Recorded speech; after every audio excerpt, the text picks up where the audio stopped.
சிங்காசனத்தில் வீற்றிருக்கும் பரிசுத்தரே பரிசுத்தரே,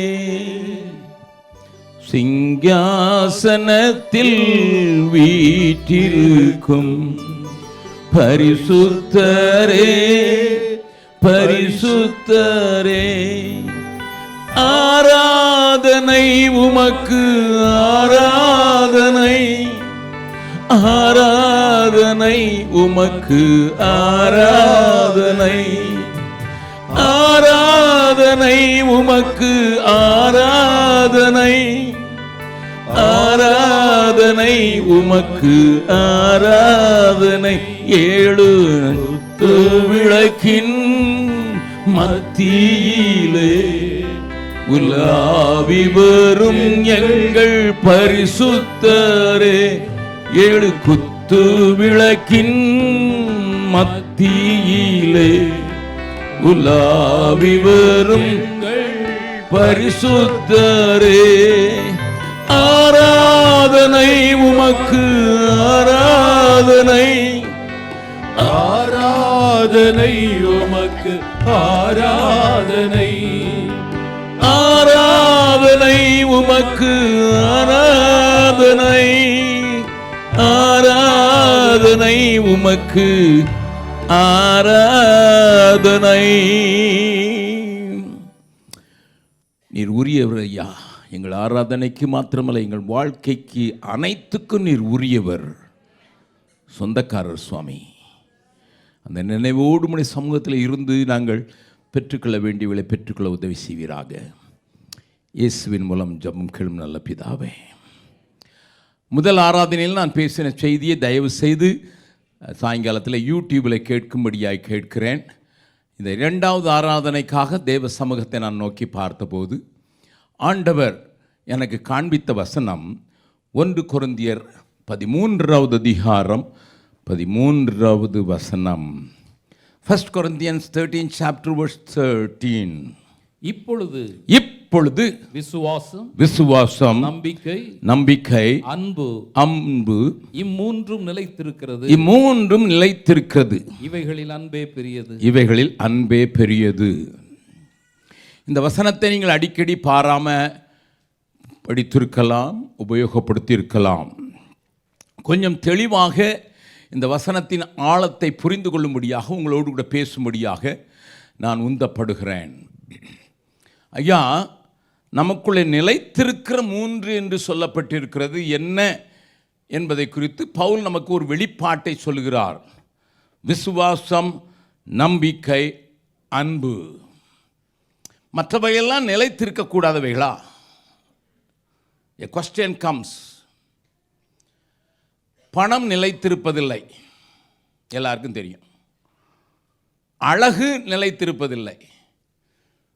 திருமணம் பண்ணும்போது அழகாக மெல்லுசாக இருக்கிறாங்க, ஒரு குழந்தை பெற்ற உடனே டபுள் ஆகிறாங்க. அதுக்கு பிறகு கொஞ்சம் வயசான பிறகு நீங்களே அறிவீர்கள், த ஷேப் எவ்ரிதிங் சேஞ்சஸ். அதனால தான் அழகை பார்த்தோ பணத்தை பார்த்தோ யாரையாவது திருமணம் பண்ணால் அது போன பின்பு வேறு யாரையாவது பக்கத்து வீட்டை பார்த்து சின்ன வீடு வைக்க சொல்லுது நிறைய பேரை. ஏன்னா அவங்க பேசிக்காக பார்த்தது அழகும் பணமும், அது அழிந்தும் போகும், நிலைத்து இருக்காது. Sometimes we think knowledge taste back.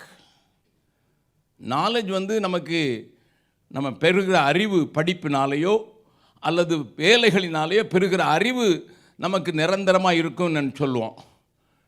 அது ஆங்கிலத்தில் சொல்லும்போது திருடப்படாத ஒரு சொத்து என்று சொன்னால் நாலேஜ்னு சொல்வார்கள். கல்வி திருடப்படாது. அதை வித்யா என்று ஹிந்தியில் சொல்வார்கள், வித்யா. அதனால தான் வித்யா என்கிற சொல்கிற வித்யாசாலை என்கிற வார்த்தைகள் எல்லாம் வருகிறது. வித்யா அது ஒருவரும் திருட முடியாது. எனக்கு தெரிந்திருக்க காரியங்களை, என்னிடத்தில் இருக்க பணத்தை திருடலாம், என்னிடத்தில் இருக்கிற உடையை திருடலாம், என்னிடத்தில் இருக்கிற உடைமைகளை திருடலாம். ஆனால் என்னிடத்திலிருந்து திருடக்கூடாது என்றால் அறிவு என்று சொல்ல வேண்டும். அதை நான் படித்தது, கற்றது, என்னுடைய அனுபவத்தை யாராவது திருட முடியுமா? முடியாது. பட் அதுவும் நிலையற்றது தான். பிரான்ஸ் நாட்டுக்கு போயிருக்கும்போது என்னோடு கூட ஒரு சகோதரி 1.5 வருடங்கள் எங்களோடு கூட ஊழியம் செய்த ஒரு சகோதரி சுசி ரோலே என்ற ஒரு சகோதரி, அவர்கள் அங்கேயே பணித்தளத்திலே மரித்து விட்டார்கள். சின்ன வயதில் 42 வயது. Such a powerful spiritual lady என்று சொல்வேன். அவருடைய கதையை உங்களுக்கு இங்கே சிலருக்கு தெரிந்திருக்கலாம், தெரியாதவர்களுக்காக சொல்கிறேன்.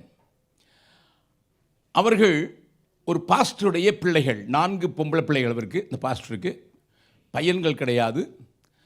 4 பேரையும் ஆண்டவருடைய ஊழியத்திலே அவர் பழக்குவித்தார். ஒருத்தரை நர்ஸாக படித்து வைத்தார், அடுத்த டீச்சராக படிக்க வைத்தார். ஆனின்னு சொல்கிற ஒரு சகோதரி டீச்சராக இருந்தாங்க. இந்த சுசின்னு சொல்கிற சகோதரி நர்ஸாக இருந்தாங்க. இன்னொரு சகோதரியும் நர்ஸாக படிக்க வச்சுருந்தார். இன்னொரு பிள்ளையை அக்கௌண்டண்ட்டாக படிக்க வச்சுருந்தார். படிப்பில் அப்படி கொடுத்துருந்தார். அப்படி இருக்கும்போது ஒரு நாள் ஒரு கூட்டத்தில் பலமான ஒரு அசைவு உண்டாகும்போது வந்திருந்த பிரசங்கியார் மிஷினரி ஊழியத்திற்காக ஒரு அழைப்பை கொடுத்த போது, ஒரு இந்தியாவை குறித்து, அவர் இந்தியர் அல்ல, ஆனால் இந்தியாவை குறித்து ஒரு பாரத்தை கொடுத்த போது, ஒப்புக்கொடுங்கள் என்று சொல்லும்போது, இந்த பக்கத்தில் அக்கா, இந்த பக்கத்தில் தங்கச்சி, சுசி அக்கா, ஆனி தங்கச்சி, 2 வயசு தான் டிஃப்ரென்ஸ். 2 பேரும் உந்தப்பட்டவர்களாக எழுந்து நின்றார்கள்.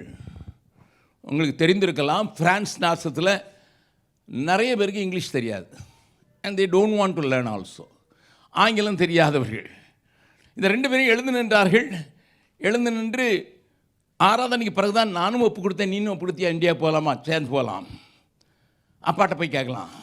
அவர் தான் ஊழியத்துக்காக தானே பிள்ளைங்களை வளர்த்துருக்கிறாரு. ஒரு சகோதரி நர்ஸ், இன்னொரு சகோதரி காம. ஆகினால சபையிலேயே பல விதமான காரியங்களில் ஈடுபட்டு கொண்டிருந்த இவர்கள் அப்பாட்ட போய் சொன்னாங்க, daddy we are going to India. இங்கிலீஷே தெரியாது, அதுவும் எங்கே போகிறதுன்னு தெரியாது. இந்தியாவுக்கு போகிறோம். இந்தியா இவ்வளோ பெரிய கண்ட்ரிங்கிறது அவங்களுக்கு அவ்வளவு அனுபவமோ அல்லது அதை பற்றி பேசுகிறவங்களே இல்லை. அப்போ 2 பேரும் ஃப்ளைட் ஏறிட்டாங்க. பாரிஸ்லேருந்து ஏறி நேராக வந்து மும்பை ஏர்போர்ட்டில் வந்து நிற்கிறாங்க. யார்கிட்ட கேட்குறது, எங்கே போகிறதுன்னு தெரியாது. ஆபிரகாமாவது காண்பிக்கிற தேசத்துக்கு போகணும்னு சொன்னார், இவங்களுக்கு காண்பிச்சிட்டாரு. இந்தியா இவ்வளோ பெருசுங்கிறது அவங்களால டைஜஸ்ட் கூட பண்ண முடியாத நேரத்தில் 2 பெண் பிள்ளைகள், வாலிப பிள்ளைகள். when a man listens to God and obeys to God, அவனுக்கு ஒன்றும் தடையாக தெரியாது. நம்ம சின்ன பிள்ளையாக இருக்கிறோம், பொம்பளை பிள்ளையாக இருக்கிறோம், அப்படிலாம் யோசனை வராது. ஆண்டவர் நம்மளை உந்தி தள்ளியிருக்கார். 2 பேர் இருக்கிறோம், அதனால் நம்ம போகலாங்கிற தைரியத்தில் வந்து பாம்பே ஏர்போர்ட்டில் நின்றுக்கிட்டு இருக்காங்க. நின்றுக்கிட்டு இருக்கும்போது இவங்க அப்படியே பார்த்ததை பார்த்து ஒரு தமிழ் மனிதன் வந்து, அவருக்கு ஃப்ரெஞ்சும் தெரியும், அவங்கள்ட்ட வந்து கேட்டிருக்காரு. இவங்க ஏன்னா பாரிஸ்லேருந்து ஃப்ளைட் வந்ததுனால இவங்க ஃப்ரெஞ்ச் கேர்ள்ஸாக இருக்குன்ட்டு ஃப்ரெஞ்சில் கேட்டிருக்காரு, எங்கம்மா போகணும், கேன் ஐ ஹெல்ப் யூ. அவங்க சொன்னாங்க, ஆண்டவர் எங்களை இந்தியாவுக்கு போக சொன்னார், நாங்கள் போய் அநாத பிள்ளைகளை, யார் அப்பா அம்மா இல்லாத பிள்ளைகளை வளர்த்து அவங்களுக்கு தாயாக நாங்கள் மாறணும், அதுக்கு தான் வந்திருக்கோம் 2 பேரும். அவர் சொன்னார், எனக்கு சென்னையில் ஒரு பாஸ்டர் எனக்கு தெரியும், நான் வேணா அவர்கிட்ட உங்களை அனுப்புகிறேன்னு சொல்லிட்டு பாம்பே வந்த பின்பு சென்னைக்கு டிக்கெட் எடுத்து சென்னைக்கு அனுப்பிவிட்டார். அவர்களுக்கு அந்த பாஸ்டர் செல்லதுரை என்று சொல்லுகிற சாம் பி செல்லதுரையுடைய அப்பா PS செல்லதுரை அவரிடத்தில் அனுப்பவில்லை. மாறாக அந்த நாட்களில் அப்போஸ்தல கிறிஸ்டியன் அசம்பிளியுடைய தலைமை போதகராக இருந்த பாஸ்டர் சுந்தரத்துக்கு அனுப்பிவிட்டார். அவர் அந்த சபையை சேர்ந்தவர், ஏசிய சபையை சேர்ந்தவர். அங்கே பாஸ்டர் சுந்தரத்திட்ட இவங்க போய் பார்த்த உடனே எப்படியோ மேனேஜ் பண்ணிட்டாங்க, ஃப்ரெஞ்சு வச்சுட்டு எங்களை ஆண்டவர் அனுப்பியிருக்கிறான்ட்டு. அவர் சொன்னார், எனக்கு ஆர்ஃபனேஜிலெல்லாம் எனக்கு விருப்பம் கிடையாது, இதெல்லாம் செய்கிறது செல்லத்துறன்னு ஒருத்தர் இருக்கிறார், அவர்கிட்ட அனுப்பிச்சுட்டார் சென்னையிலே. அவர் பார்த்தாரு, லேடிஸு எந்த ஊரில் அனுப்புனார்னா, ஊரப்பாக்கம்னு ஒரு ஊர் இருக்குது, கூடுவாஞ்சேரி பக்கத்தில். அங்கே சென்னையில் இருக்கிறவங்களே தெரிஞ்சிருக்கலாம். இப்போ பார்த்தீங்கன்னா ஊரப்பாக்கம் பெரிய பாக்கமாக இருக்குது. அப்போ அது ஒரு சின்ன கிராமம். நான் சென்னையில் இங்கிலீஷ் எலக்ட்ரிக்கில் இருக்கும்போது நாங்கள் அங்கெல்லாம் போய் ஊழியங்கள் செய்வது வழக்கம். அது இட் வாஸ் சென்னையில் யாரையும் கேலி பண்ணா ஒருத்தன் கொஞ்சம் முட்டாள்தனமாக பேசுகிறானா, கூடுவாஞ்சேரியிலேருந்து வந்திருக்கியான்னு சொல்லுவாங்க. யார் கூடுவாஞ்சேரி ஆளுக்கு மன்னிக்கவும். ஊடாஞ்சேரியை ஒட்டி இருக்கிறது தான் ஊரப்பாக்கம். அவர் பிடிச்சி ஊரப்பாக்கங்கிற ஊருக்கு அனுப்பிச்சார். இங்கே போய் அவங்க ஒரு வீட்டுக்கு வாடகை எடுத்தாங்க. வாடகை எடுத்து கொஞ்சம் பிள்ளைங்களை எடுத்து பராமரிக்க ஆரம்பித்தாங்க. அதுக்கு பிறகு தங்களுடைய மிஷன் காஸ்ட்லேயே ஒரு பில்டிங்கை வாங்கி நடத்தணும்னு சொல்லி நடத்திக்கிட்டு இப்படியாக அவர்கள் ஊழியத்தை ஆரம்பித்தாங்க. 4 பெரிய போதகர்களால் வஞ்சிக்கப்பட்டார்கள், ஏமாற்றப்பட்டார்கள். அழைப்பு பெற்று வந்தாங்க. ஆனால் நம்ம ஆட்கள் சொத்து வாங்கி கொடுக்குறேன்னு தாம் பேரில் எழுதிக்கிட்டான். நான் எதுக்கு சொல்கிறேன்னா, உங்களுக்கும் ஒரு திடீர்னு தரிசனம் வந்து நிறைவேறணும் போகும்போது சரியான ஆளை கண்டுபிடிக்கலன்னா விற்றுருவான் உங்களையும் சேர்த்து. Listen very careful. நான் அந்த ஆள் பேரெல்லாம் எடுக்க விரும்பலை. So they move to east Tambaram. East தாம்பரத்தில் இருக்கும்போது பாஸ்டர் பாஸ்கரதாசன் சர்ச்சுக்கு அவங்க போக ஆரம்பித்தாங்க. அந்த பாஸ்கரதாசன் என் மேலே கை வைத்து என்னை பீகாருக்கு அனுப்புவதற்கு ஒரு டெடிகேஷன் சர்வீஸில் வந்திருந்ததுனால என்னை குறித்து அவங்க சபையில் சொல்லி பிரதர் அகஸ்டின் ஜெபக்குமார் வந்தார்னா அவர் மீட்டிங்கில் கலந்து கொள்ளலாம் என்று தன்னுடைய சபையாருக்கு பெர்மிஷன் கொடுத்திருந்தார். அது நிமித்தம் இந்த 2 சகோதரிகளும் நான் சென்னையில் குரோம்பேட்டில் நடத்தின ஆராதனைக்கு வந்து உட்கார்ந்துருந்தார்கள். எனக்கு அவர்களை தெரியாது. நான் அங்கே பீகாருக்கு ஆண்டவர் யாரையாயிலும் அழைக்கிறாரா என்று சொல்லி ஒரு அழைப்பை கொடுக்கும்போது எழுந்து நின்றதில் சுசி அந்த சகோதரி எழுந்து நின்றார்கள். மீட்டிங் முடிஞ்ச உடனே நான் அவங்ககிட்ட கேட்டேன், என்ன சிஸ்டர் என்ன பார்க்குறீங்க? என்னை பீகார் கூட்டி, இது 17 வருஷம் ஆகிட்டு இந்தியாவில், தமிழ் நல்லா பேசுவாங்க, ஒண்டர்ஃபுல் ஸ்பிரிச்சுவல் லேடி. அவங்க நான் ஆஃபீஸில் உட்காந்துருக்கும்போது எங்கள் வீடு ஒரு திறந்த மடம் மாதிரி இருந்தது. நான் ஒரு ஆஃபீஸ்னுட்டு ஒரு டேபிள் போட்டுருப்பேன். இந்த கதவுலேருந்து இந்த கதவில் போட்டு தான் அவங்க கிச்சனுக்கெல்லாம் போனோம். அவங்க அப்படி போகும்போது நான் என்ன தான் வேலையில் இருந்தாலும் I good feel the presence of God so rich. அவ்வளோ அனாயிண்டிங் உள்ள தீர்க்க தரிசனம் வர உள்ள ஒரு சகோதரி. கல்யாணம் பண்ணலை. வந்து என்கிட்ட முதல் கேட்ட கேள்வி என்ன, இதெல்லாம் நான் உங்களுக்கு சொல்கிறது காரணம் இந்த அனுபவங்கள்லாம் இந்த நாட்களில் கிறிஸ்தவ ஊழியர்களுக்கு கிடையாது. ஆனால் ஃப்ரான்ஸ்லேருந்து 17 வருஷம் வந்து 45 பிள்ளைங்களுக்கு தாயாக வளர்த்து 2 பேரும் நீ அதை பார்த்துக்கமான்னு சொல்லிட்டு அவங்க பீகாருக்கு புறப்பட்டு வந்துட்டாங்க. பீகார் புறப்பட்டு வந்தபோது அவங்க எங்கள் நாங்கள் வாடகை வீட்டில் இருந்தோம். மேலே பைபிள் ஸ்கூல், இன்னொரு ரூமில் 15 பிள்ளைங்க, இன்னொரு ரூமில் நான் என் மனைவி எனக்கு ஒரு பையன், இன்னொரு ரூமில் ஒரு ஃபேமிலி அவங்களுக்கும் ஒரு பையன், எங்களோட கூட ஒரு சகோதரி அவளுக்கு ரூம் இல்லை. அதனால் எங்கள் பெட்ரூம்லேயே ஒரு திரையை போட்டு திரைக்கு அந்த பக்கம் அவள், நாங்கள் இந்த பக்கம் குடும்பம் நடத்தினோம். அந்த நேரத்தில் அவங்க வந்தபோது அவங்களுக்கு இன்னொரு ரூம் கொடுக்குறீங்கிட்ட ரூம் இல்லை. அவங்க வந்து சொன்னாங்க, அண்ணே என்னையோட கொஞ்சம் 2 வயசு மூத்தவங்க அண்ணன் சொன்னாங்க, அண்ணே எனக்கு இப்போ மொழி தெரியாது, ஹிந்தி தெரியாது, நான் அக்கா கூட சேர்ந்து எங்கேயாவது போகிறேன் ஊழியத்துக்கு, மொழி தெரியாதனால நான் சும்மா இருக்க விரும்பலை. அந்த வீட்டில் 4 டாய்லெட், பைபிள் ஸ்கூல் பிள்ளைங்களுக்கு, ஆர்ஃபன் பிள்ளைங்களுக்கு, மற்றபடி வெளியிலேருந்து யாராவது வந்தால் ஒரு டாய்லெட், அப்படி 4 டாய்லெட் இருந்தது. ஒரு டாக்டர் வீடு நாங்கள் வாடகைக்கு எடுத்து அதில் ஊழியம் நடத்திக்கிட்டு இருக்கும்போது சொன்னாங்க, 4 டாய்லெட் இருக்குது, இன்னையிலேருந்து நான் தான் அதை சுத்தமாக வைப்பேன். நான் சொன்னேன், ஐயோ அதுக்கு பிள்ளைங்கள்லாம் வச்சிடலாம். No no no no no she started doing that toilet work. 17 வருஷம் இந்தியாவில் ஊழியம் செஞ்ச பிறகு 45 பிள்ளைங்களுக்கு வாழ்வு கொடுக்கறதுக்கு சில பிள்ளைங்களுக்கு திருமணம் செய்து வைத்து விட்ட பின்பு அவங்க வந்திருந்தாங்க. அப்படிப்பட்ட அவங்க எனக்கு ஃப்ரெஞ்சு சொல்லிக் கொடுக்க ஆரம்பித்தாங்க. எனக்கு ஃப்ரெஞ்சு சொல்லிக் கொடுக்கும்போது, எதுக்கு சிஸ்டர் எனக்கு போய் ஃப்ரெஞ்சு சொன்னேன், அப்போ தான் நீங்கள் எனக்கு ஹிந்தி சொல்லிக் கொடுப்பீங்கன்னு சொல்லிட்டு நான் அவங்களுக்கு ஹிந்தி சொல்லிக் கொடுக்கேன், ஃப்ரெஞ்சு. அவங்க ஹிந்தி கொஞ்சம் கொஞ்சம் படிச்சுட்டாங்க, நான் ஃப்ரெஞ்சு ஒன்றும் படிக்கலை. அது வியூ ஒய் ஒய்ன்னு நமக்கு ஒத்து வராதுன்னு அவங்க சொன்னாங்க, ஃப்ரான்ஸில் போய் பிரசங்கம் பண்ண, ஃப்ரெஞ்சில் பிரசங்கம் பண்ணுன்னு சொல்லுவாங்க. அவங்களுக்கு தங்க நாங்கள் எங்கே இடம் கொடுத்தது தெரியுமா? இந்த மாடிக்கு போகிறதுக்கு இந்த ஸ்டேர் கேஸ்க்கு இந்த முக்கோண வடிவத்தில் இந்த கார்னரில் இருக்கேன், அதில் நாங்கள் அட்டை கார்ட்டூனை அடித்து அவங்களுக்கு படுக்கை ஆடை ஆக்கியிருந்தோம். ஷி லிவ் தேர். ஒரு சின்ன சவுக்கின்னு சொல்லுவோம் ஹிந்தியில், சின்ன மரப்பலகை, அதை போட்டு தான் அதுக்கு தான் இடம் இருந்தது, ஒரு பெட்டி வைக்கலாம், அவ்வளோதான்.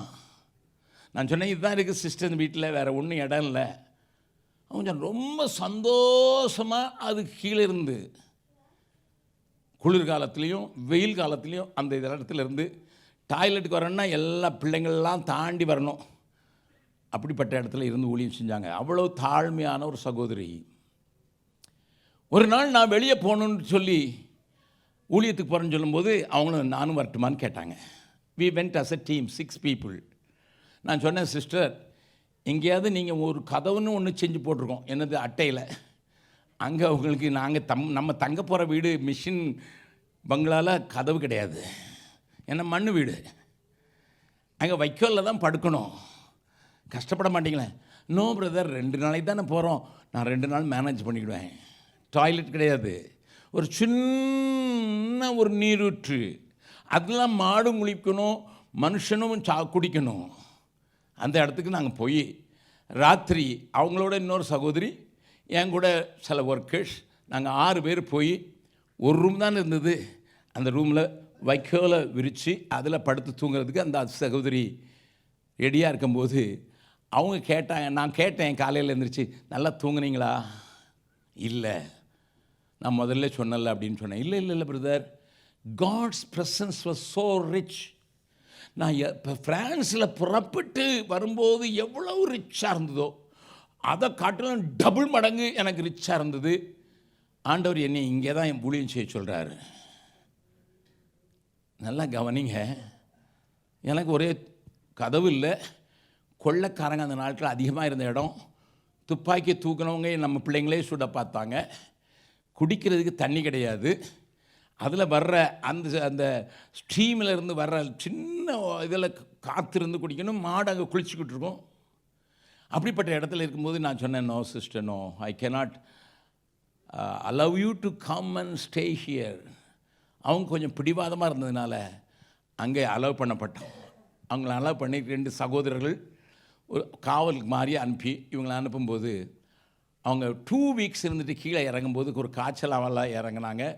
நிமோனியா வந்துச்சு, மலேரியா வந்துச்சு, டைஃபாய்டு வந்துச்சு, மலேரியா வந்துச்சு, எல்லாம் சேர்ந்து அதோடு கீழே இறங்கினவங்க இறந்து போனாங்க. நல்லா கவனிங்க, நான் சொல்கிறது ஏதோ மந்திரத்துக்காக சொல்லலை. ஐ மீன் வாட் ஐ சே. அவங்கள எங்களுக்கு அவங்க 10 மணிக்கு ராத்திரி இறந்து போது எங்களுக்கு என்ன செய்கிறதுனே தெரில. A foreigner died on our bed. அவங்கள அடக்கம் பண்ணுறது கூட எங்களுக்கு முடியாமல் இருந்தது. அப்படிப்பட்ட சூழ்நிலையில் அந்த அப்பா அம்மாவை பார்த்து தேற்றணும் அப்படின்னு சொல்லிட்டு அவங்க சிஸ்டரும் கூட இல்லைங்க சாகும்போது அவங்கள நான் ஒரு பையனை மட்டும் அனுப்பிச்சிருந்தேன். அவங்க சிஸ்டர் சோமலாமல் இருக்காங்கன்னு 4 நாளில் நான் உடனே ஒருத்தனை அனுப்பினேன். அவங்க ட்ரெயினில் இருக்கும்போது இவங்க அங்கே இறந்துட்டாங்க.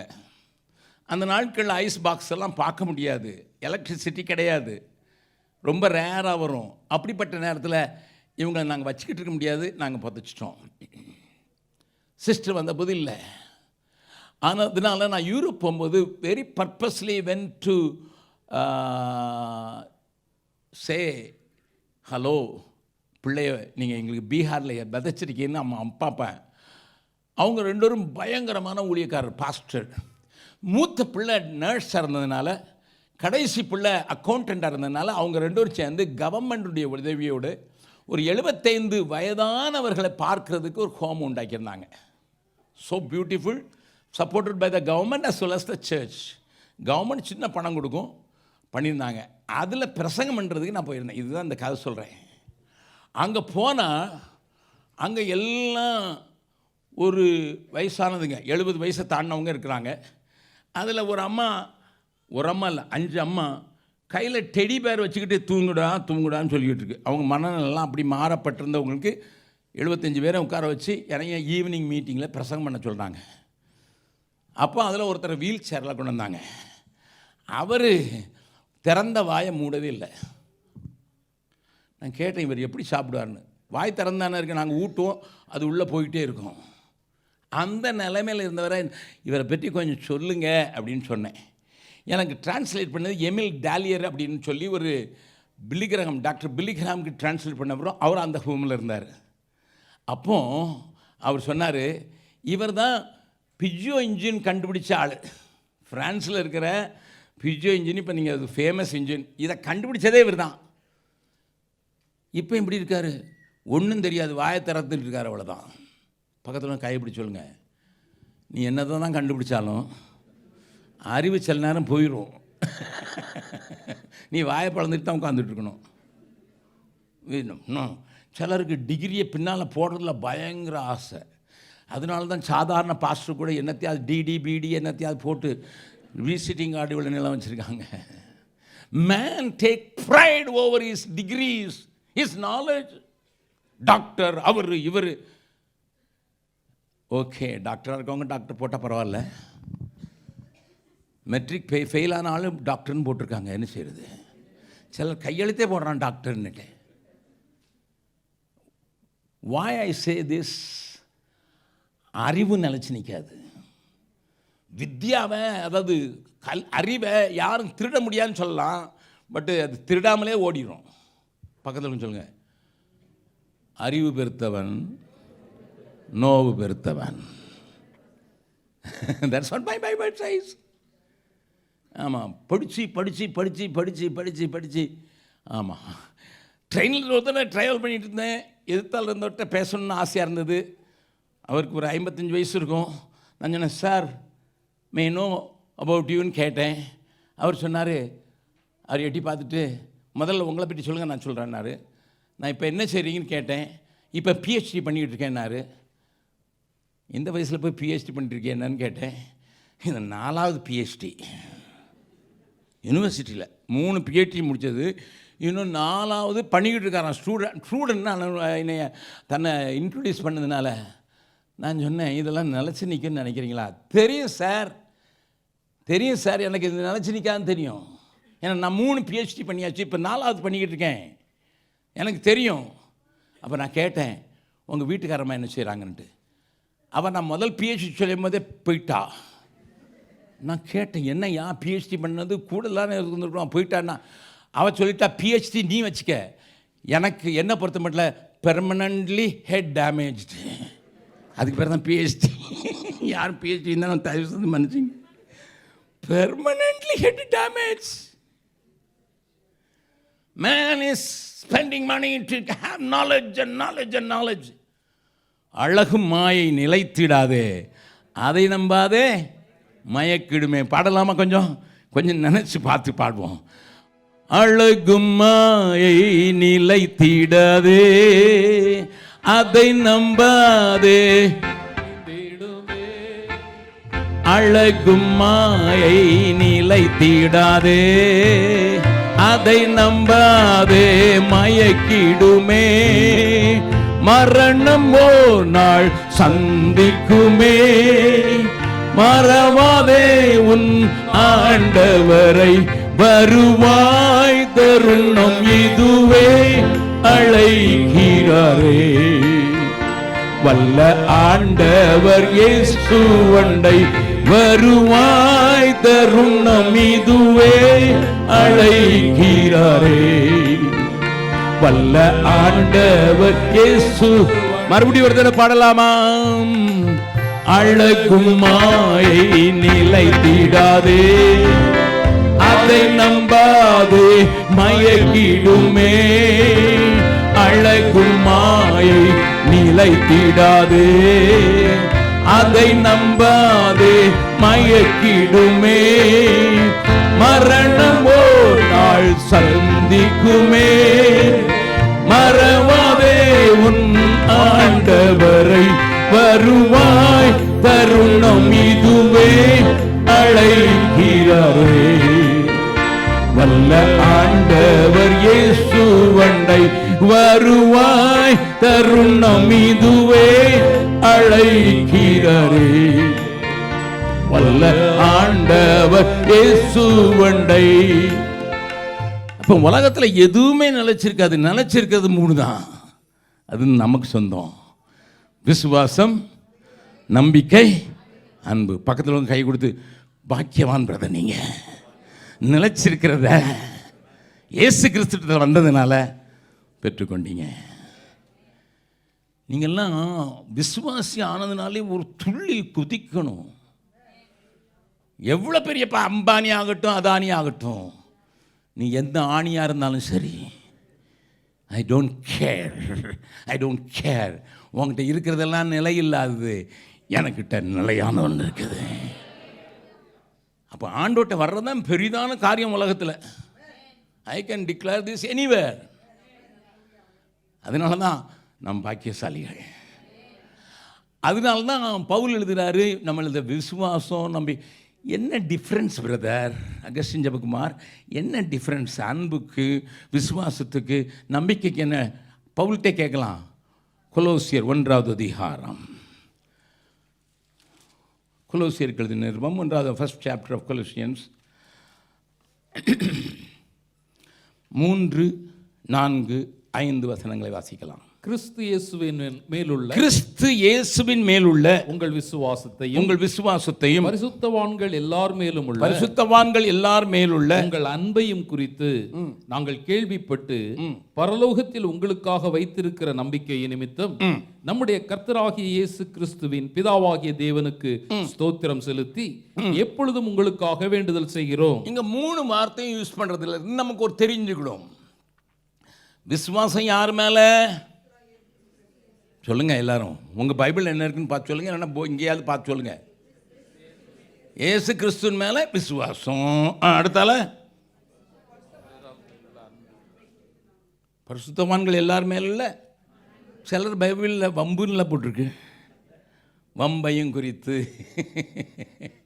அன்பு பரிசுத்தவான்களுக்குரியது, விசுவாசம் இயேசு கிறிஸ்துவின் மேல. நம்பிக்கை என்னது? என்ன நம்பிக்கை? வாசிக்கலாம், அவர்கிட்டே கேட்கலாம். அவர் தான் நல்லா சொல்லிக் கொடுப்பார். தீத்துவுக்கு எழுதின நிருபம் 2வது அதிகாரம், தீத்துவுக்கு எழுதின நிருபம் 2வது அதிகாரம் 11, 12, 13. ஏனெனில் எல்லா மனுஷருக்கும் ரட்சிப்பை அளிக்கத்தக்க தேவ கிருபையானது பிரசன்னமாகி நாம் அவபக்தியையும் லௌகீக இச்சைகளையும் வெறுத்து தெளிந்த புத்தியும் நீதியும் தேவபக்தியும் உள்ளவர்களாய் இவ்வுலகத்திலே ஜீவனம் பண்ணி 13 நல்லா கவனம் பாருங்க. நாம் நம்பி இருக்கிற ஆனந்த பாக்கியம் என்னது? அடுத்தால மகாதேவனும் நமது இரட்சகருமாகிய இயேசு கிறிஸ்துவினுடைய மகிமையின் பிரசன்னமாகுதலுக்கு எதிர்பார்த்து கொண்டிருக்கும்படி. அவருடைய வருகை குறித்து எனக்கு ஒரு பெரிய எதிர்பார்ப்பு தான். அதான் நம்பிக்கை. இவன் 3க்கு நல்லா தெரிஞ்சிச்சா?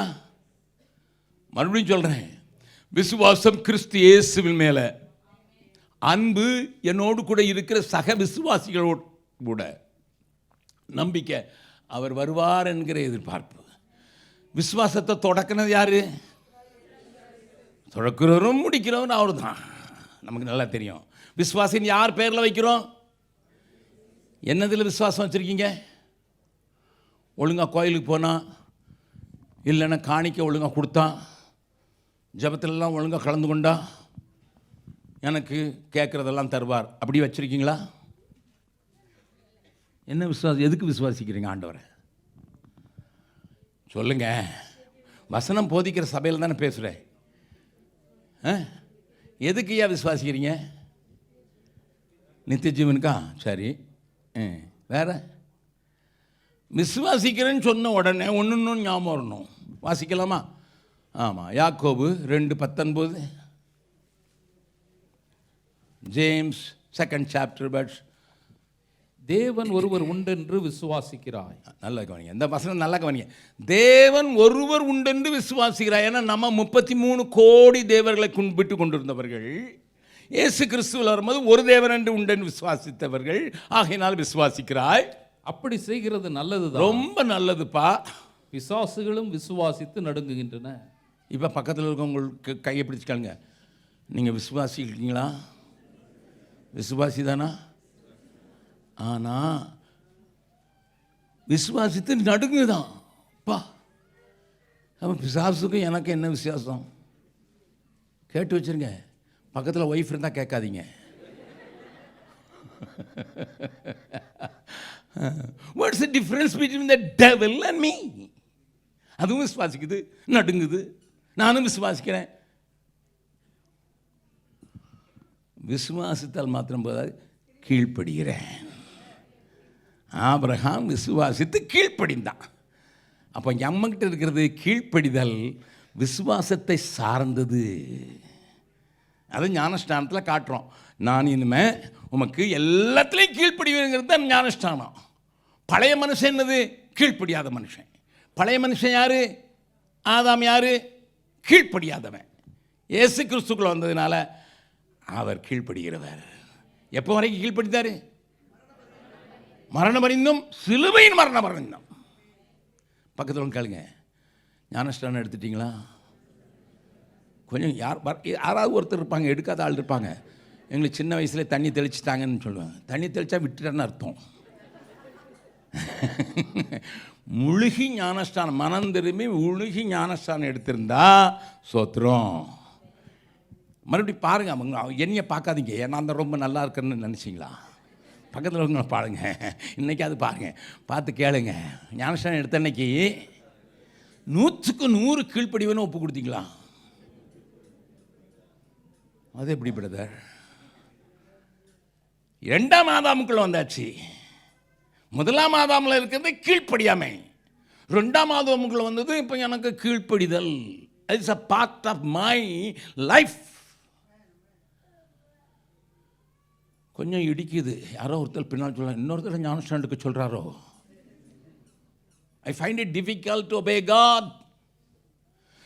இந்த வசனத்தை வாசிக்கலாம். ரோமர் 8வது அதிகாரம். ரோமர் 8வது அதிகாரம். அங்கே பவுல் இன்னொரு காரியத்தை அழகாக நமக்கு சொல்லி கொடுக்குறாரு. அதையும் பார்த்தா தான் நம்முடைய காரியத்தை வசன கண்ணாடியில் பார்த்தா தான் ஏன் தெரியும். வசன கண்ணாடியில் பார்க்காம இன்றைக்கி ஏதோ கதையில் பார்த்தோன்னா நம்மளை பற்றி தெரியாது. 7வது வசனம், ரோமன்ஸ் 8:7.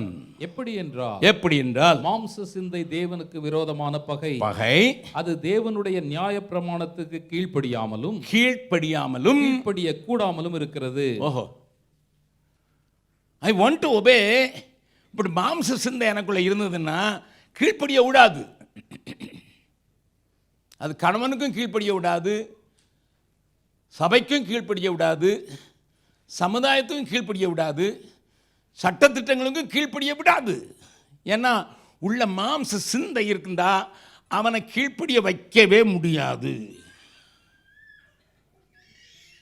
ஒரு 3 மாதத்துக்கு முன்னால் 3 மாதத்துக்கு முன்னால் என் 2வது சன் ஒரு ஜெர்மன் ஷெப்பர்ட் நாய்க்குட்டி கொண்டு வந்தான். டாடி இது அழகாக இருக்கான்னா, ஃப்ரெண்டு கொடுத்தேன் எனக்கு உண்டு, அவன் கொடுத்தானா பியூர் பிராண்ட். ஓகே, என் பிள்ளைங்களுக்கு நாய் கோழி எல்லாம் வேணும். அது ஏதாவது ஒன்று இருக்கணும். ஒருத்தன் பூனையை போட்டு வளர்க்குறான், ஒருத்தன் முயலை போட்டு வளர்க்குறான், ஒருத்தன் லவ் பேர்ட்ஸை போட்டு வளர்க்குறான். அது we are in a village, நாங்கள் கிராமத்து ஆட்கள். அதனால் அதெல்லாம் எங்களுக்கு சரி. நாய் இருக்கிறது நல்லதாக இருக்குது, கேர்ஃபுல்லாக இருந்துக்கப்பா. வீட்டுக்குள்ளே இதுக்கு முன்னால் ஒரு நாய் கொண்டு வந்தான், 3வது பையன் அவங்க வந்துருக்கான், பாபு. அவன் வந்து அதுக்கு பெட்டெல்லாம் போட்டு அதுக்கு தலைவனெல்லாம் வச்சுருந்தான். வந்து இப்போ நான் வெளியே போயிட்டு ஒளி வந்தோடனே காட்டினான், டாடி புதுசாக வந்திருக்கு daddy, I made all this sofa and all these things. நான் சொன்னேன் நல்லது. 10 நாளைக்கு கழித்து மறுபடியும் ஊழியம் கழிச்சு விட்டா வீட்டுக்குள்ளே போக முடியல, ஒரே நாத்தம். நான் சொன்னேன் என்னடா இது, நானும் என்னெல்லாமோ சொல்லி பார்க்குறேன், இது எல்லாமே இங்கே தான் பண்ணுது டாடி, டாய்லெட்டாக யூஸ் பண்ணுது. நான் சொன்னேன் இனிமேல் இங்கே இருந்தால் நான் சாப்பிட முடியாதுடா அப்படின்னு அவனை வெளியே கொண்டு போய் ஒரு சின்ன ரூம் மாதிரி ஒன்று உண்டாக்கி அதில் வச்சுக்கிட்டாங்க. நான் முதல் கண்டிஷன், இந்த நாய் வந்திருக்குது, இது முதல்ல கீழ்ப்படிய கற்றுக்கொள். இதுக்கு முன்னால் நாய் கீழ்ப்படியவே செய்யாது. நீ அடித்து பார்த்தான், கடித்து பார்த்தான், ஒன்றும் கீழ்ப்படிய மாட்டு. பிஸ்கட் கொடுத்தா கீழ்ப்படியும். பக்கத்தில் உங்கள் கையை பிடிச்சி சொல்லுங்கள், உங்களே மாதிரி தான். கத்தர் தந்தால் நான் கீழ்ப்படி, நான் தந்தான் கீழ்ப்படி நினைப்பான். நீ கீழ்ப்படிஞ்சேன்னா உனக்கு லாபம், கீழ்ப்படியல்னா அவருக்கு என்ன நஷ்டம்? லிசன், நீ பக்தியாக நடப்பதினால் அவருக்கு என்ன லாபம்னு யோபு கேட்குறான். நீ பக்தியாக நடக்கிறனால அவருக்கு என்னமோ நம்ம வந்து பிரதர் சர்ச்சுக்கு வரீங்களா? ஆமாம், மாதத்தில் 2 தடவை வந்துடுவோம் பிரதர், ரொம்ப லாபம் அவருக்கு. Listen sir, listen. நான் கொஞ்சம் ஓப்பனாக பேசுகிற ஆள். என்ன மடியிலையும் கணம் இல்லை, வழியிலையும் பயம் இல்லை. நான் சொன்னேன் கீழ்ப்படியணும். முதல் நாள்லேருந்து ட்ரைனிங் கொடுத்துட்டானே. என் மகன் புரிஞ்சுக்கிட்டான், டேடி என்ன சொல்ல வராங்கன்னு. அந்த நாய் வந்த நாள்லேருந்து சிட்னா சிட், லே டவுனா லே டவுன், குட் மார்னிங் சொல்லலாம் குட் மார்னிங், ஆமாம், சில நேரம் அதுக்கு கையில் ஒரு பிஸ்கட் வச்சுருப்பான், சின்ன துண்டு. அதை கொடுக்குறதுக்கு அது அப்படி பார்க்குறதுக்கு போது ஒரு காது இந்த பக்கம் சரிச்சுக்கிடும். பாதி சொல்லு. I enjoy that scene. A dog obeys to the man. ஆனால் மாம்ச சிந்தை உள்ள ஆட்கள் சபையில் இருந்தான்னா என்ன சொன்னாலும் கீழ்ப்படிய மாட்டான். எவ்வளோ பெரிய பிரசங்கியாரை கூப்பிடுங்க, எலியாவே கூப்பிடுங்க, எரிக்கிற அக்கனையை கொண்டாங்க. பக்கத்தில் இருக்குன்னு சொல்லி கைப்பிடி சொல்லுங்க. நீங்கள் ஞானஸ்தானம் எடுக்கும்போது கர்த்தருக்கு எல்லாவற்றிலையும் கீழ்ப்படிங்கன்னு சொன்னதுனால தான் பாஸ்டர் உங்களை முக்குனாரு. இல்லை முக்கியிருக்க மாட்டார். ஏன்னா ஆண்டவருக்குள்ளே வந்துட்டீங்க. ஆண்டவருக்குள்ளே வந்துட்டீங்க. 2ஆம் ஆதாமுக்குள் வந்ததுனால மரண பர்யந்தம். ஹல்லேலூயா. மரண பர்யந்தம், சிலுவையின் மரண பர்யந்தம் கீழ்ப்படிந்தவராகி, அதனால தான் அந்த பிலிப்பியர் 2வது அதிகாரத்தில் ஆரம்பிக்கும், கிறிஸ்து இயேசுவில் உள்ள சிந்தையே உங்களில் இருக்க கிடையாது. விளங்குதா? ஆமாம். இப்போ மறுபடியும் கேட்டுருங்க, விட வேண்டாம். ஒரு மணி நேரம் தான் இருக்கும், கொஞ்சம் இன்னும் அரை மணி நேரம் தான் இருக்குது. டிஸ்டர்ப் பண்ணிடுங்க. பகல் அவங்க போங்க உள்ள கை காலெலாம் வலிக்குதுன்னு சொல்லிட்டு போகணும். நல்லா கவனிங்க. உங்களில் கிறிஸ்துவின் சிந்தை உண்டா, மாமிசத்தின் சிந்தை உண்டா? டயானான்னு ஒருத்தி இருந்தா தெரியுமா? மறந்து போச்சுல்ல? ஆமாம். இப்போ அவர் கிங் சார்ல்ஸுக்கு முதல் மனைவி. கல்யாண நேரத்தில் என்ன சொன்னா தெரியுமா? ஆங்கிலிக்கன் சர்ச்சில் மேரேஜ், ஆங்கிலிக்கன் ஆர்டரில் மேரேஜ். இந்த மேரேஜ் வவுல ஒபேடியன் என்கிற வார்த்தை எடுத்தால் தான் நான் கல்யாணம் பண்ணுவேன்னா. இந்த ஆங்கிலிக்கன் ஆர்ச் பிஷப் அவளுக்காக அந்த மேரேஜ் வவுல கீழ்ப்படியிருந்துங்கிற வார்த்தையை எடுத்தாங்க. கீழ்ப்படியாமல் கடைசி வரைக்கும் போய் செத்து போயிட்டா. இன்னைக்கு அவள் குயினாக இருந்திருக்கலாம். should have been queen there. இன்னைக்கு ஏதோ குதிரைக்காரி அங்கே சார்ல்ஸுக்கு பஞ்சாதியாக இருக்கா. உங்களுக்கு கதை தெரியும்னா வாங்க தனியாக கேட்கலாம். See, listen, they lost. She lost her position because she never wanted to obey the husband. In the presence of God சொல்கிறதுக்கு அவளுக்கு இஷ்டம் இல்லை. கீழ்ப்படியாதவர்களுக்கு வருகிற கோபாக்கினை என்று வேதம் அடிக்கடி சொல்லுது. கீழ்ப்படியாமையில் மேல் வருகிற தேவ கோபாக்கினை. அப்போ விசுவாசத்தை மாத்திரம் போதாது, விசுவாசத்தை தொடர்ந்து வர்றது கீழ்ப்படிதல். ஓகே, அதை குறித்து இது தேவன் பேரில் வைக்கிறது, இது விசுவாசம். அப்போ என்ன சொல்லணும்? அவர் கீழ்ப்படினா என்ன சொல்லணும்? என்னை அவர் கொன்று போட்டாலும் அப்புறமே நம்புவேன், இயேசுவை நம்புவேன், இயேசுவை. பாடலாமா?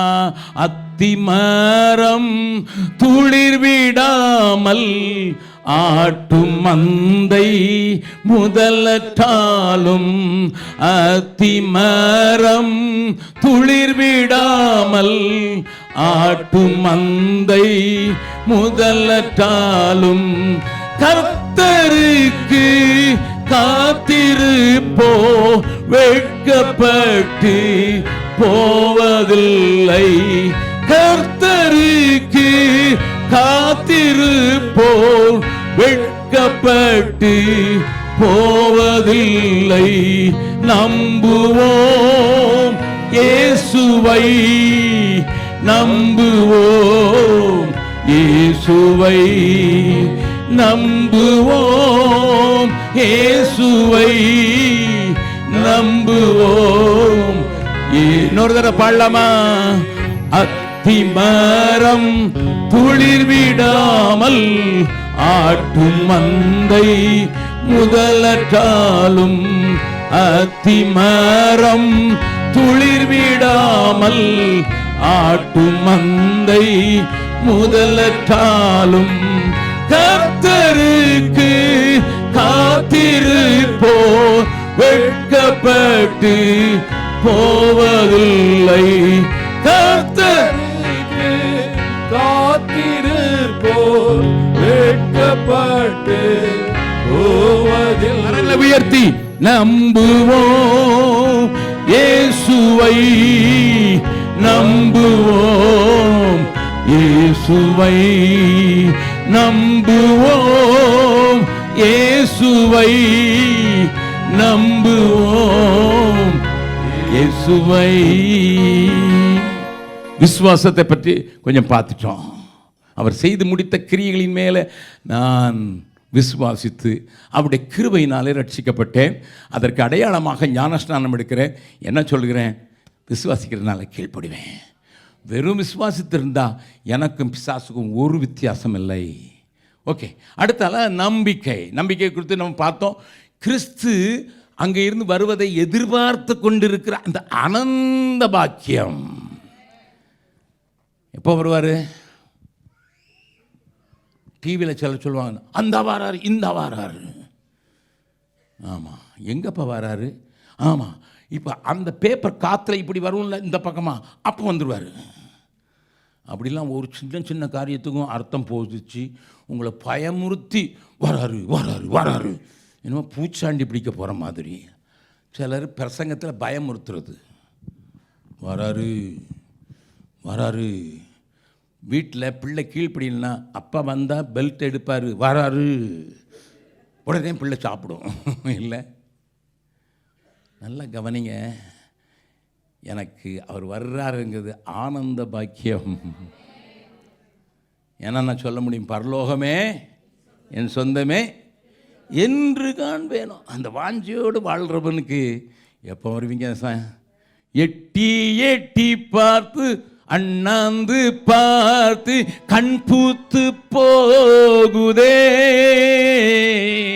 எட்டி எட்டி உம்மை அண்ணாந்து பார்த்து கண் பூத்து போகுதே, நீர் சுட்டி காட்டின வாக்கு தத்தங்கள் ஏறலாகுதே,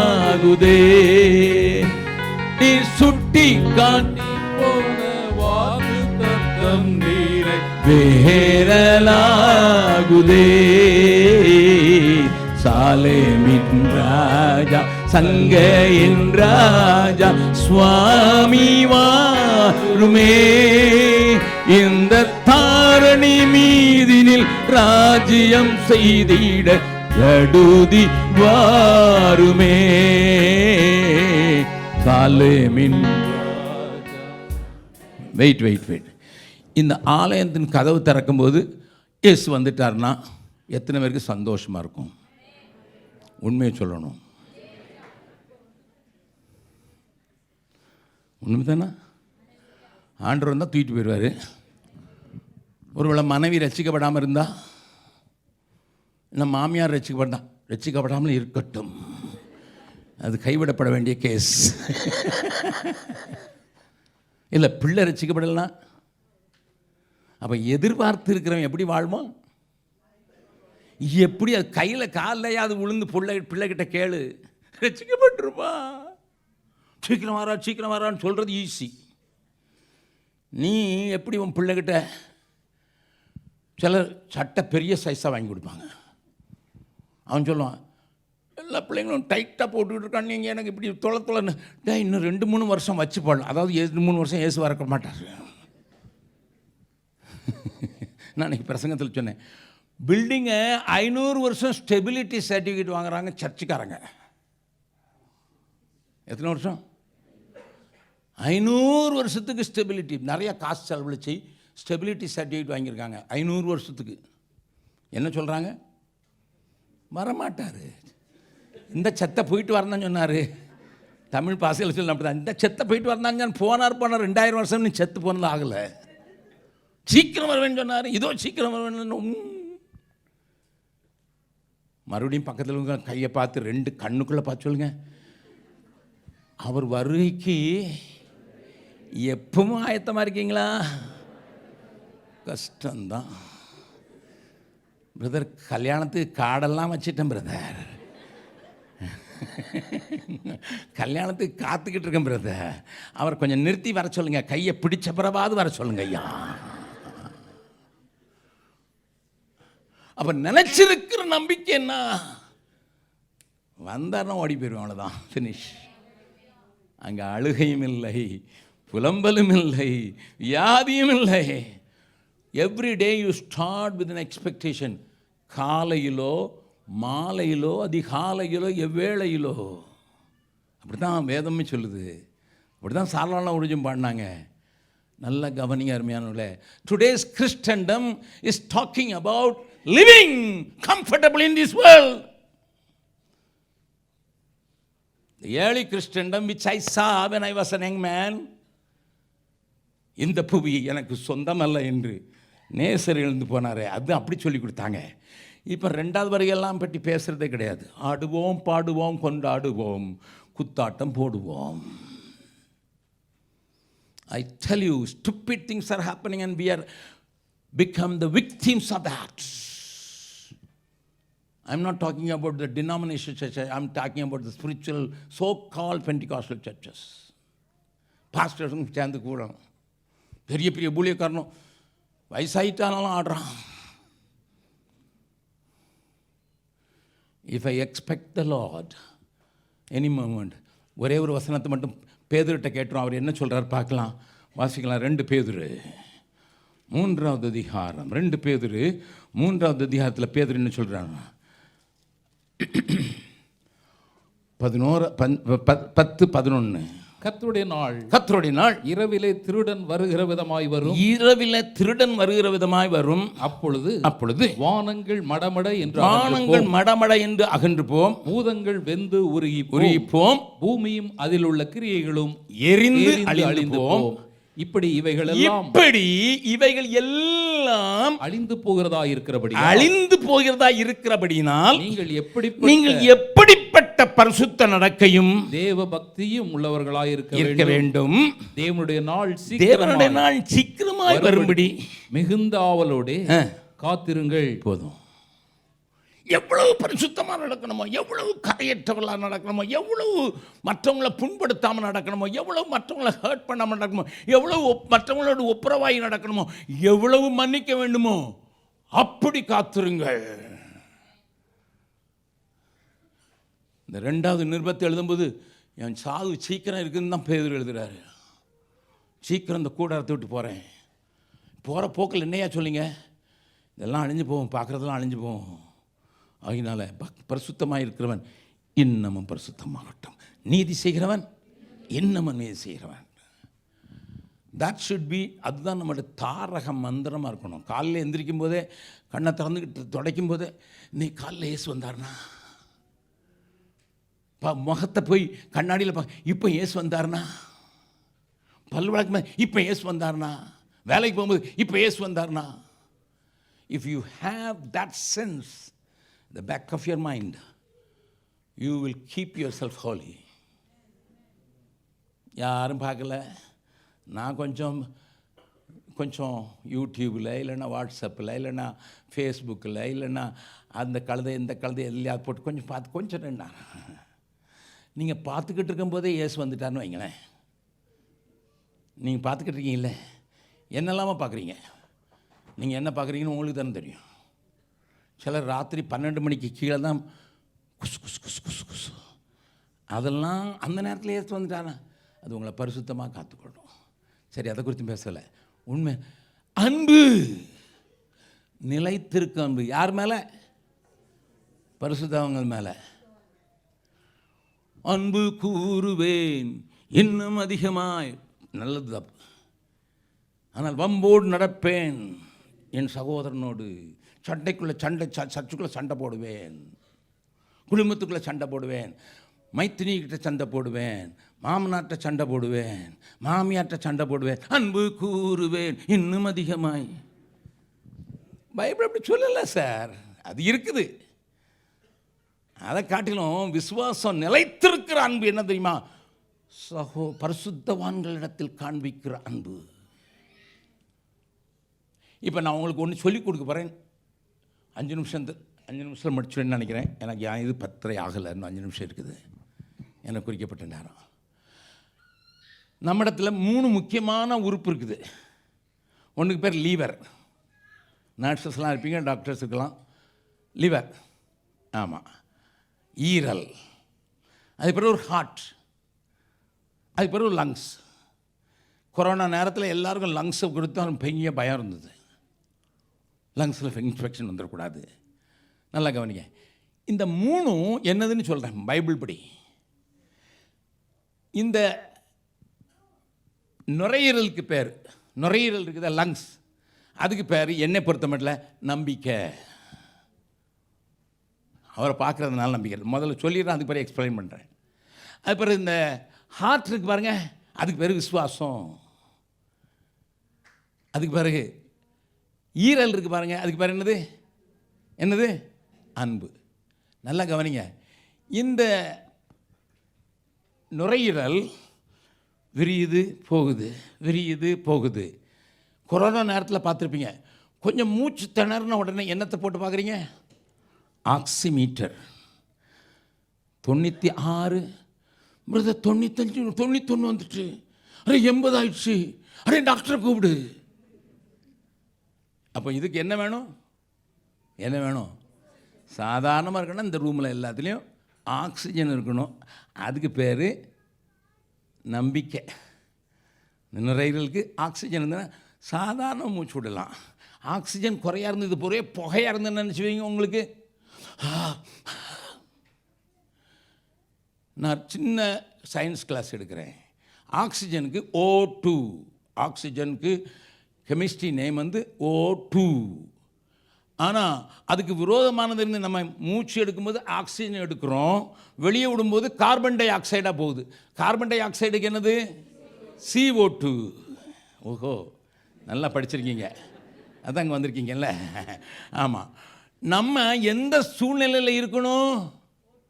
O2 சூழ்நிலையில் இருக்கணும், இல்லைன்னா போட்டுக்கிட்டு தான் இருக்கணும். நான் சொல்கிறேன், நல்லா கவனிங்க. ஆனால் அநேக சபைகளில், இங்கே சொல்லலை, அநேக சபையில் ஒரே CO2 தான். ஏன்னா வர்றவன் எல்லாம் CO2 விட்டு நான் எப்பவும் சொல்கிறேன், அங்கே துபாயில் பேசும்போது சொன்னதை இங்கே சொல்கிறேன். நம்ம ஊரில் சொல்லுவாங்க, வேப்ப மரத்துக்கு கீழே பகலில் படு, ஏன்னா அது ஆக்சிஜனும் ஏராளமாக தரும். பகல் நேரத்தில் வேப்ப மரத்துக்கு கீழே படு, ராத்திரி வேப்ப மரத்துக்கு கீழே படுக்காத, ஏன்னா கார்பன் டை ஆக்சைடையும் அப்படியே அள்ளி விட்டுரும். Listen sir, listen sir, listen. வேப்ப மரத்தில் கூட காலையில் பகலில் படுக்கலாம், ராத்திரி இது தாத்தா பாட்டி மாதிரி நமக்கு சொல்லி கொடுத்தது. CO2. May the Lord speak to you. பக்கத்தில் இப்போ கையை பிடிச்சி கண்ணுக்குள்ள கேளுங்க, நீங்கள் இங்கே ஆக்சிஜனுக்காக வர்றீங்களா இல்லை CO2க்காக வர்றீங்களா? அவங்க என்ன சொல்லுவாங்க, கிரைஸ்ட் சேர்ந்த ஆக்சிஜன் வேண்டாம், அது கிரிமினல் ஆக்சிஜன். சிலர்கிட்ட பேசிட்டு போங்க, என்ன பிரசங்கம் பண்ணுறார், ஒரே சொதப்பல். இங்கேருந்து வெளியே போகும்போது அவன் ஆக்சிஜன் குடிச்சேன்னு நினச்சிக்கிட்டு அமைதியாக இருக்கான். அவனுக்கு போகும்போது என்ன பிரசங்கம் பண்ணார், வீட்டில் போய் சாப்பிட்ற மேஜையில் பிள்ளை கேட்குது, நீங்கள் கொடுத்த காணிக்கைக்கு இவ்வளோ தான் பிரசங்கம் பண்ண முடியும். Listen to me very carefully. கர்த்தருடைய பரிசுத்த நாமத்துக்கு ஸ்தோத்திரம் உண்டாவதாக. My dear people of God, அதுக்கு தான் சபையில் எங்கே ஆக்சிஜன் கிடைக்குதோ அங்கே இருக்கணும். பக்கத்தில் சொல்லுங்கள், ஒழுங்காக மூச்சு விடுற மாதிரி சொல்லுங்கள், நான் சொல்கிறேன் சொல்லுங்கள், ஒழுங்காக மூச்சு விடுற மாதிரி அப்படிப்பட்ட சபையில் இரு. பெருமூச்சு விடுற சபையில் இருக்காத. சிலர் போதுன்னு அர்த்தம். அதனால தான் ஆக்சிஜன் இல்லாத இடத்துக்கு போனால், ஏன்னா நிறைய வாயிலிருந்து தான் CO2 வருது. அதனால தான் நர்சஸ் என்ன செய்யணும், போடு, மூக்குக்கு மட்டும் இல்லை வாய்க்கும் சேர்த்து போட்டுரு. அதெல்லாம் தான் ஒரே கார்பன் டை ஆக்சைடு. இப்போ தெரியுதா நர்ஸ் எதுக்கு போடுறாங்கன்னுட்டு? அது நுரையீரல். இப்போ ஹார்ட், நான் என்ன சொன்னேன், ஹார்ட்டு விசுவாசம். எல்லோரும் சொல்லுவோம் விசுவாசத்தை வர்த்திக்க பண்ணும். No no no no. Doctor யாராக இருந்தா, ஹார்ட் பெருசாகிறது நல்லதா சொல்லுங்கள். ஹார்ட் வீங்கி போயினா அவுட்டுன்னு அர்த்தம். சுருங்கவும் கூடாது, விரியவும் கூடாது, இருக்கிற சைஸில் இருக்கணும். அதுக்கு தான் ஆண்டவர் தலைக்கு ஹெல்மெட் போடுறோம். இங்கே நல்ல ஆண்டவர் ஒரு ஹெல்மெட் கொடுத்துருக்காரு, ஆனால் அதுக்கு மேலே ஒரு ஹெல்மெட் போட்டால் தான் ரோட்டில் போக முடியும். ஆனால் ஆண்டவர் ஹார்ட்டுக்கு ஹெல்மெட் கொடுக்கல. இதுக்கு நல்ல பத்திரமா இருக்குது. அப்போ ஹார்ட்னா நான் சொன்னேன் உங்களுக்கு விசுவாசம் எல்லாத்துக்கும் விசுவாசம் தான். பைபிள், நீ ரட்சிக்கப்படுறதுக்கு விசுவாசம், நீ முன்னேறி சொல்கிறதுக்கு விசுவாசம், எல்லாத்துலேயும் விசுவாசம். விசுவாசத்தால் வராத யாவும், அதை பற்றி பேசுறதுக்கு நேரம் இல்லை, அது ஒரு பெரிய பிரசங்கம். விசுவாசம். அப்போ பக்கத்தில் இருக்கிற மறுபடியும் கையை பிடிச்சி சொல்லுங்க, உங்கள் ஹார்ட்டு பத்திரமா இருக்கணும், பெருசாகணும் ஜெபம் பண்ணாத. சீசர்கள் வந்து கேட்டாங்க, ஆண்டவரே எங்கள் விசுவாசத்தை வர்த்திக்க பண்ணும். சும்மா இருடா, உனக்கு கடுகு அழகு விசுவாசம் தான் போதுண்டா, அது கீழே சொல்லணும். ஆமாம், என்ன செய்யணும்? கடுகளவு விசுவாசம் தான் போதும்னு சொன்னீங்க. அதுக்கு அடுத்தால அந்த லூக்கா 17 வீட்டில் போய் வாசிங்க. அதில் என்ன இருக்குது? அடுத்தால எல்லா வேலையும் செஞ்சுட்டு, ஆண்டவரே பிரயோஜனமான அப்பிரயோஜனமான ஊழியக்காரன் அப்படி சொல்ல தெரியணும். நான் தானே அந்த பெஞ்செல்லாம் வாங்கி கொடுத்தது, நீர் வாங்கி தான் கொடுத்தீரு. நான் தானே இந்த சஜா இப்படி வளர்த்து. Stop that. No, you don't have any right. ஆண்டவரே என் விசுவாசத்தை பெருக்கணும், அதெல்லாமே ஆசாயிங்க. விசுவாசம் அது அந்த அளவில் இருக்கணும், பூர்ணமாக இருக்கணும், ஹெல்த்தியாக இருக்கணும். விசுவாசம் ஹெல்த்தியாக இருக்கிறது தான் சபையில் விசுவாச வார்த்தைகள் பேசப்படுது. ஏன்னா பவுலை கேட்டு பார்க்கலாம், வாசிக்கலாம். பிலிப்பியருக்கு எழுதின நிருபம் 4வது அதிகாரம். ஹெல்த்தியாக இருக்கிற இதுக்கு பிறகு என்ன எழுதியிருக்காரு? 8வது வசனம் கடைசியாக 7 வாசிட்டு வாசிங்க. அப்பொழுது எல்லா புத்திக்கும் மேலான தேவ சமாதானம். 7வது வசனம் 4:7. எல்லா புத்திக்கும் மேலான தேவ சமாதானம் உங்கள் இருதயங்களையும் உங்கள் சிந்தைகளையும் கிறிஸ்து இயேசுவுக்குள்ளாக காத்துக்கொள்ளும். என்ன செய்யணும்? அதனால தான் சாலமோன் சொல்றான், இருதயத்தை எல்லா காவலோடும் காத்துக்கொள். எல்லா காவலோடும். தெரியுதாப்பா நான் சொல்கிறது?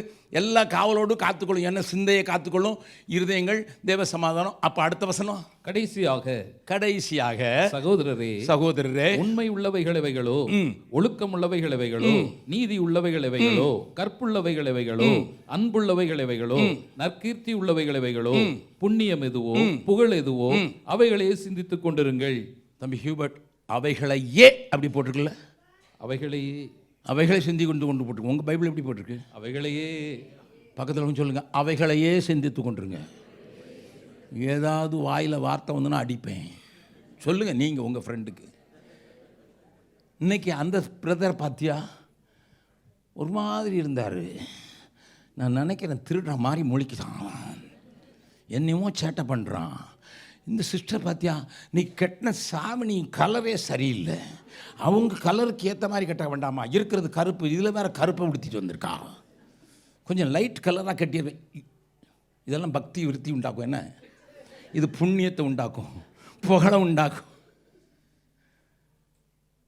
சொல்லுங்க, ஆண்டவரே என் உதடுகளை உம்முடைய பரிசுத்த அக்கினி தொடுவதாக. பெரிய தீர்க்கதரிசி தான். கர்த்தர் பார்த்த உடனே, ஐயோ ஆண்டவரே, நான் சுத்த உதடுகள் உள்ள மனுஷன். ஏன்னா இது சின்ன நாக்கு தான் பெரிய காட்டையும் கொளுத்திடும். குடும்பத்தை கொளுத்தி, சபையை கொளுத்தி, தேசத்தை கொளுத்தி.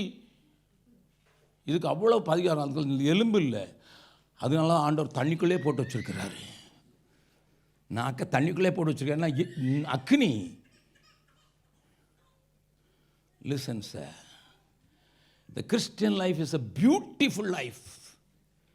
And God has given you the faith to live with. இது நின்றுட்டுனா, ஹார்ட் நின்றுட்டுனா சிபிஆர் போட்டாலும் சிலருக்கு எந்திரிக்க மாட்டேங்கிறான். நீங்கள் பார்த்துக்கலாம் சிபிஆர் போடுறத, ஆஸ்பத்திரியில் போய் பாருங்கள். டாக்டர், நான் அங்கே போய் பார்த்துருக்கேன். அப்படி வைக்க போவாங்க, ஒரு இது மாதிரி, இந்த அயன் பாக்ஸ் மாதிரி இருக்கும். வைக்க போகும்போது அந்த வைக்க போகிற டாக்டர் சொல்றார், keep yourself away from the bed. நான் நல்லா கவனிங்க. ஒரு சின்ன உதாரணத்தை சொல்கிறேன். ஒரு தாய்க்கு ரெட்டை குழந்தை பிறந்துச்சு, ரொம்ப நாள் கழிச்சு பிறந்துச்சு. அவள் ஏங்கிக்கிட்டே இருந்தா, எனக்கு பிள்ளை கிடைக்க போகுதுன்னுட்டு. டாக்டர் சொன்ன ட்வின்ஸ்னு சொன்ன ரொம்ப சந்தோஷம், பிறந்துச்சு. ஆனால் ஒரு பிள்ளை செத்து இருந்தது, வயிற்றுலேயே செத்துச்சு. ஒரு பிள்ளை உயிரோடு இருந்தது. டாக்டருங்களுக்கு அந்த அம்மாட்ட எப்படி சொல்கிறதுன்னு தெரில. முதல்ல உயிரோடு இருக்கிற பிள்ளைங்க, உங்கள் பிள்ளை பார்க்கணுன்னு அவளுக்கு ரொம்ப சந்தோஷம், பயங்கர சந்தோஷம். இத்தனை வருஷத்துக்கு பிற பிறந்திருக்குது. Where is my other child கேட்குறா. ட்வின்ஸ்ன்னு சொன்னீங்க doctor, where is my other child. நர்ஸுங்க பார்க்குறதுக்கு பயப்படுறாங்க. எப்படி சொல்லுது? கடைசியில் டாக்டர் சொன்னார், sorry madam, other child is dead. அவன் சொன்னான், no, I want to see the face of my child. நான் இத்தனை வருஷம் காவல் இருந்தேன். நர்ஸும் கொண்டு வந்து கொடுத்தாங்க. அதை மார்போடு சேர்த்து அணைச்சி இருக்க கட்டி அந்த அம்மா அழுதுகிட்டே சொல்லுது, நான் உனக்காக எத்தனை நாள் காத்திருந்தேன் தெரியுமா, உனக்காக என்னெல்லாம் உபவாசம் பண்ணேன் தெரியுமா, உனக்காக என் வாழ்க்கையெல்லாம் கொடுத்தேன் தெரியுமா அப்படின்னு சொல்லி தான் அந்த தாய்க்கு அந்த பிள்ளைக்கு செய்ததெல்லாம் சொல்லி சொல்லி சொல்லி சொல்லி சொல்லி சொல்லி சொல்லி சொல்லி 15 minutes 20 minutes நர்சஸ் டாக்டர்ஸ்லாம் எப்படி திடீர்னு ½ an hour கழிச்சோடனே அந்த பிள்ளை வீர்னு சத்துச்சுவ. டாக்டருக்கு ஆச்சரியம் தாங்க, உயிர் வந்துட்டு ஹார்ட் ஃபங்க்ஷன் ஆக ஆரம்பிச்சிச்சு. It's a real thing. It's a real thing. Go to Google and search what you can read this story. அன்னை அன்பிலும் மேலான அன்பு கொண்ட இயேசுவோடு கூட இருக்கும்போது என்னில் மறிச்ச காரியங்கள் உயிர் பழுக்கும். நான் இதை குறித்து பேசுறதுக்கு நேரம் இல்லை. 3வது ஈரல். அதுக்கு என்ன சொன்னேன்? The only part in our organs, in our body, only part. வெட்டினாலும் முளைக்கும். அவர் மோசஸ் ஒரு பாட்டு எழுதினார், வெட்ட வெட்ட வளரும், கொட்ட கொட்ட வளருவான் கிறிஸ்தவன் சொன்னான். அந்த லிவர் மட்டும்தான் வெட்டும். நீங்கள் வெட்டி யாருக்கும் கொடுக்கலாம். The liver can not look for அதே கிட்னியில் யாருக்கும் கொடுக்கலாம். காட் கிரியேட்டர் ஒண்டர், பிரமிக்கத்தக்க விதமாக உண்டாக்கப்பட்டிருக்கேன். கிட்னி மேட்ச் ஆகாதுன்னு பார்ப்பாங்க. பன்னி இருதயத்தை எடுத்து கூட மனுஷனுக்கு பொருத்திடுறான். எங்கள் ஊரில் அஸ்ஸாமில் ஒரு டாக்டர் பன்னி இருதயத்தை எடுத்து மனுஷனுக்கு ஃபிக்ஸ் பண்ணிட்டான். ஆனால் ரொம்ப நாள் உயிரிடலை. சிலருக்கு மறுபிறப்பில் இந்த மாதிரி நடந்துருது போல். நான் நினைப்பேன், ஆண்டவரே இருதயத்தை மாற்றணும்னா பன்னி இருதயம் உள்ளே வந்துட்டேன், இவன் பன்னி மாதிரியே இருக்கானே, கீழானவைகளே நோக்கி. பட் இருதய நீரல் மட்டும்தான். நீ ஷேர் பண்ணாதான் வளரும். நீ ஷேர் பண்ணி பாரு. That's only organ. அதனால தான் ஈரலுக்கு நான் அன்புன்னு சொல்கிறேன். மறுபடியும் ஒரு சின்ன சம்பவத்தை சொல்லி முடிக்கிறேன். ஒரு நாள் ஒரு விவசாயி கொஞ்சம் காட்டு பகுதியில் கொஞ்சம் உழுதுகிட்டு இருந்தான். அங்கே ஒரு பிள்ளை சத்தம் கேட்டது, ஐயோ ஐயோ ஐயோன்னு சத்தம் கேட்டுது. காட்டுக்குள்ளே யார்டா சத்தம் போடணும் ஓடி ஓடி பார்த்தா அங்கே ஒரு சின்ன நீரோடையில் உளையான சேரு, மைரி கிளே. நீங்கள் பார்த்துருக்கீங்களா? கீழே அமுக்குனீங்கன்னா இன்னும் கீழே போவீங்க, மேலே வரமாட்டீங்க. பிள்ளை கத்துது. இவனுக்கு தெரியும், ஏன்னா இவன் தான் அந்த ஏரியாவெல்லாம் பார்த்தாள். ஒரு பெரிய கம்பை கொண்டு வந்து அதை பிடிக்க வச்சு தனக்கு உயிர் போனாலும் பரவாயில்ல காப்பாற்றி வெளியே கொண்டு விட்டான். அந்த பையன் ஒரு பெரிய பணக்காரனுடைய பிள்ளை, பெரிய பணக்காரனுடைய. அவர்